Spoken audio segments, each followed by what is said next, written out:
오늘은 소아들의 수면무호흡증에 대해서 이제 얘기를 드리도록 하겠는데요. 소아 수면무호흡증은 단순히 야간 콧볼이 문제라고 보기 좀 어렵습니다. 수면 중에 반복적인 산소 저하와 뇌의 각성이 일어나게 되면 성장판 자극이나 뇌의 발달, 학습 능력, 행동 조절에 직접적인 악영향을 주게 됩니다. 이로 인해서 집중력이 떨어지고 과잉 행동이 나타날 수 있고, 방치하면 합법 성취도 저하와 장기적인 발달 질환으로 이루어질 수가 있습니다. 소아 수면무호흡증은 크게 세 가지 유형으로 나누는데요. 첫 번째는 폐쇄성입니다. 수면 중 상기도가 좋아지거나 다쳐서 호흡이 막히는 경우로 가장 흔한 타입이고, 그 다음 중추성입니다. 호흡을 조절하는 뇌와 신경 근육의 신호 전달 이상으로 호흡 자체가 멈추는 경우가 있고, 복합성도 있습니다. 동시에 중추성, 폐쇄성 수면무호흡증이 동반되는 형태입니다. 소아에서 흔한 원인으로는 편도와 아데노이드 비대, 비염, 알러지, 불균형질환, 비만, 좁은 상악, 높은 구개농이나 하악 후퇴 등의 여러 가지 턱과 구개의 구조 문제, 신경, 유전 질환, 진정제, 오피오이드 약물의 복용, 그리고 고지대에 사는 경우에도 이런 것들이 발생할 수가 있다라고 보시면 되겠고요. 집에서 관찰 가능한 주요 신호는 밤과 낮으로 나눌 수 있는데, 밤에는 코골이가 지속되고 아동이 이제 숨을 자꾸 멎고 헐떡이거나 질식, 입 벌리고 잔다거나 불안정한 잠, 목을 젖힌 자세, 야간 공포, 야뇨증 등이 있겠습니다. 낮에는 아동을 깨우기 어렵고 아침 두통이 있고, 낮에 졸리고 과행동, 집중 저하, 성적 하락, 짜증이나 기분 변화, 말더듬이나 발음 변화 등이 있으면 무호흡증을 의심해 볼 수가 있습니다. 이 중에서 병원 진료가 필요한 경우는 코골이가 주 3회 이상 지속되거나 숨이 멈춘 듯한 영상이 확보가 된 경우, 낮 동안 집중이나 행동 문제가 새로 생기거나 악화될 경우,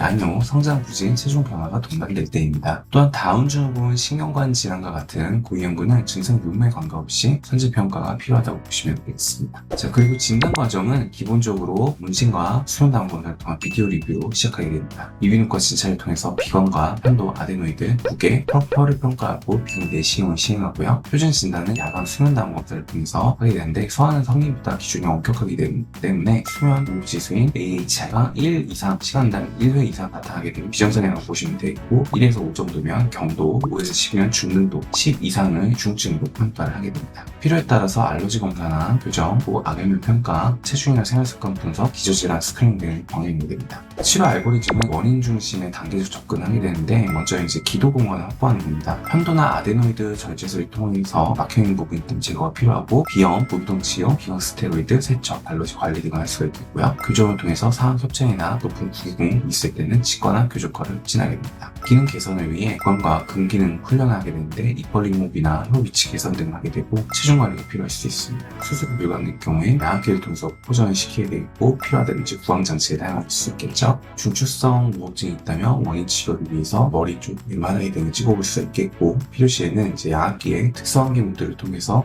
확인해 볼 수가 있겠습니다.